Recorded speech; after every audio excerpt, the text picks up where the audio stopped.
Welcome to another exciting episode of Unraveling Intellectual Property with Michael Stein. Today is part two, where we're talking about sparking invention and co-invention. And we are here with Cameron Powell and Gary Shuster of Deep Law Firm. So we were talking to you before, Gary, about the conscious, the subconscious, starting out with this idea. Let's move on kind of a little bit into the process.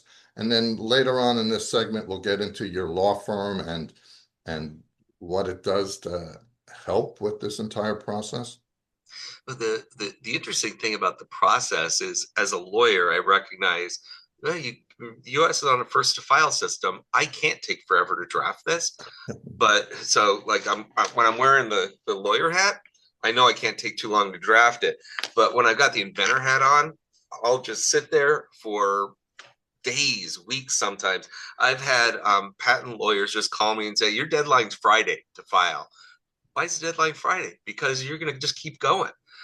So it's interesting to be able to understand both sides of it. Like, yeah, we do have to get something on file. Maybe we'll file a provisional, but I'm definitely not done inventing, and I just came up with this other area.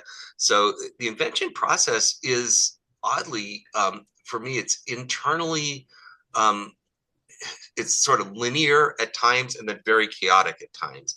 The linear part is once I have the basic idea of the main thing I want to invent, then you just got to put it all down on paper and enable it.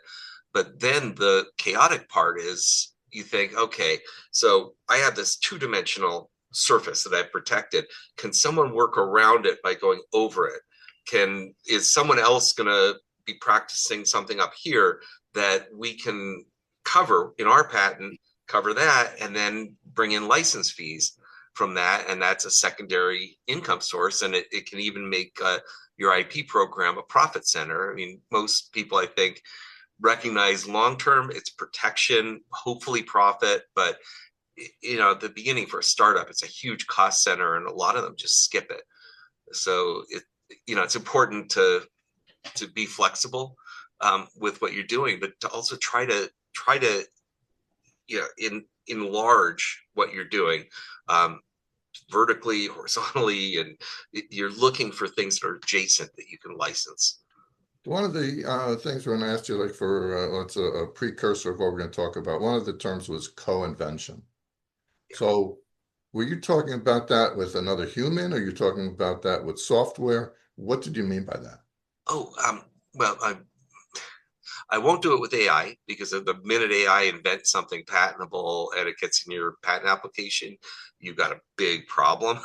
So no, it's other people, and sometimes I do bring in people who know the field very well. So like I have a patent that covers use of ambient sensor data to do things like medical diagnostics. For example, if you're going to the restroom as a man, and over the course of a year, the device notices that it's taking longer and longer, it'll say you might want to get your prostate checked, right? So that that kind of stuff, I brought in someone who had a biotech background, and it's not merely this simple like, oh, we're just using the microphone. There's a lot of detail in there. So yeah, co-inventors are critical, and co-inventors who are outside of your field of knowledge, your expertise, they're the most critical because you don't know what you don't know, and they know that stuff. So it really helps fill in gaps. And in the days of Alice and Section 101 eligibility, having that level of detail is really critical. So you Yeah. definitely want to bring in co-inventors if you can. I mean, sometimes you just come up with the whole idea fully formed, it seems like. Other times it's months and you have time to bring in co-inventors. So, do you have a pool of co-inventors? Does that where Cameron comes in and Cameron goes, yeah, I know somebody who's got the Cameron sensing actually, technology, or I know someone who's got that chemistry. I just think I go give my blood now, and before, up until recently, they had to prick my finger to get a little sting of blood. Now they just put my finger in a little device, and I'm like, wait, how are they telling what's going on internally from something that's external?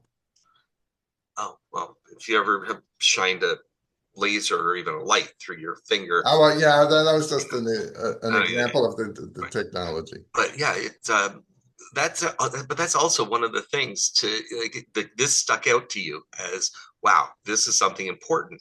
So it may be that at some point you'll have some other problem where you need to see the inside of something or measure the inside of something. I think I wonder what they use at the blood place, and that's your starting point. So it's a good example of where you're running into a solution without knowing what problem you need to solve with it. So I mean, you're already doing one of the key things is notice, and I just call it. I mean, let's call it what it is: noticing stuff that's cool.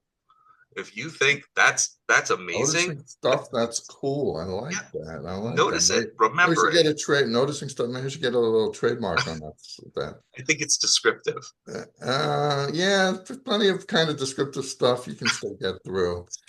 So, I mean, Cameron, I assume I mean, you've dealt with a lot of startups and stuff. I assume you've, in the past, or maybe I shouldn't assume, you've put inventors together and helped people come up with things or put companies together. Exactly. I have a lot more experience in the startup world, a bunch of different tech companies, all in different fields.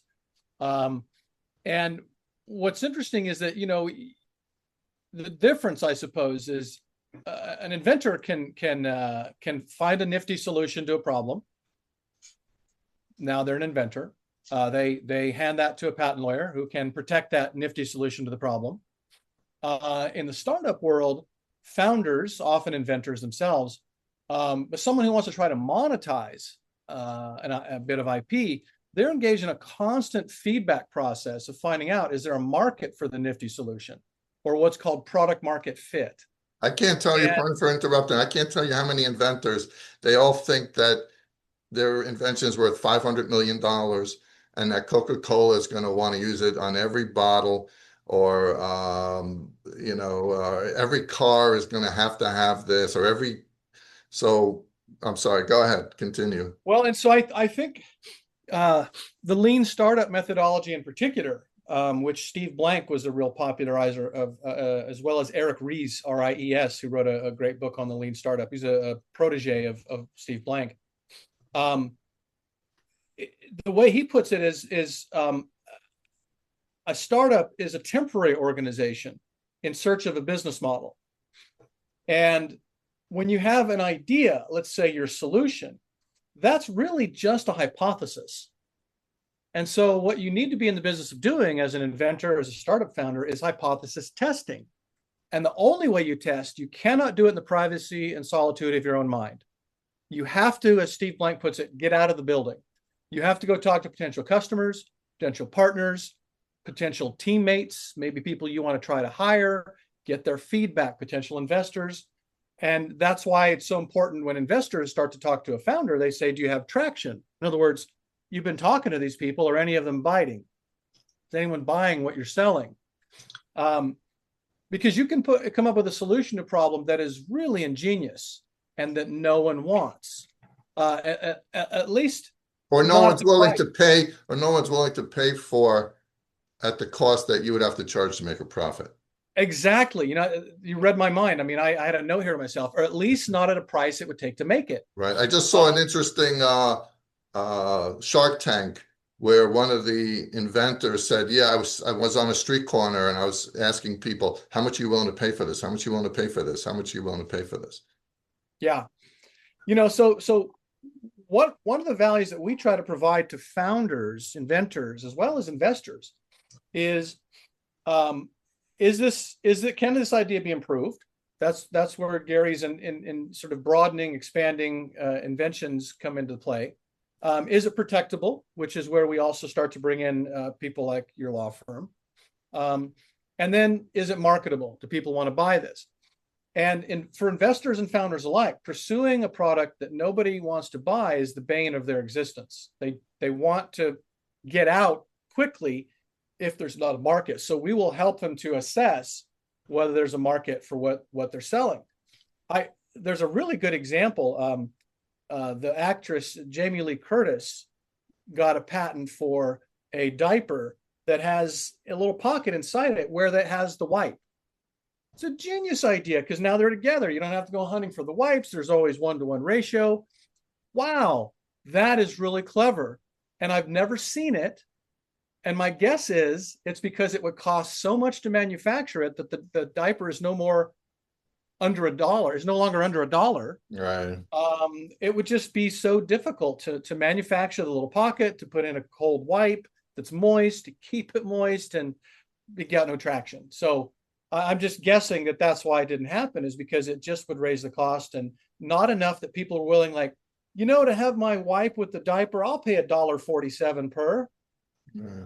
Yeah. Yeah, Mr. Incredible on Shark Tank is always like, who's going to pay $22 for a leash that can only use on a small dog or whatever?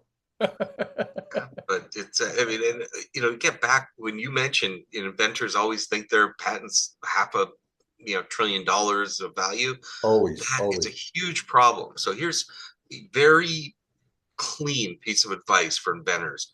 You don't need to monetize 100% of the value of your invention. What you need to do is you need to monetize enough that it changes your lifestyle in a permanent way, to a lifestyle that you're happy with.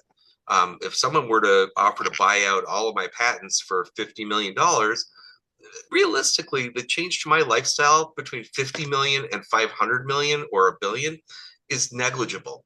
So instead of trying to squeeze out every last dime, if you can de-risk an exit, do it. Because put any patent in litigation, even if it's 100% valid, every expert who looks at it would say it's valid, you still got about a 10-20% chance that the judge will just have a bad day and find it invalid, and now you're on appeal, and it's better to get out when you can. Yeah, I love this because I got to deal with you guys all the time, and Right. and Yeah. you have the experience, but a lot of inventors, this is the first or second one. They don't have the knowledge that you have, or what startups are looking for, or what venture capital is. So let's end it here for part two. Thank you, Gary and Cameron. Thank you, everyone, for tuning in for Unraveling Intellectual Property with Michael Stein. Until next time, in part three, we're going to get into what these guys have done with deep law and to help people invent and to monetize.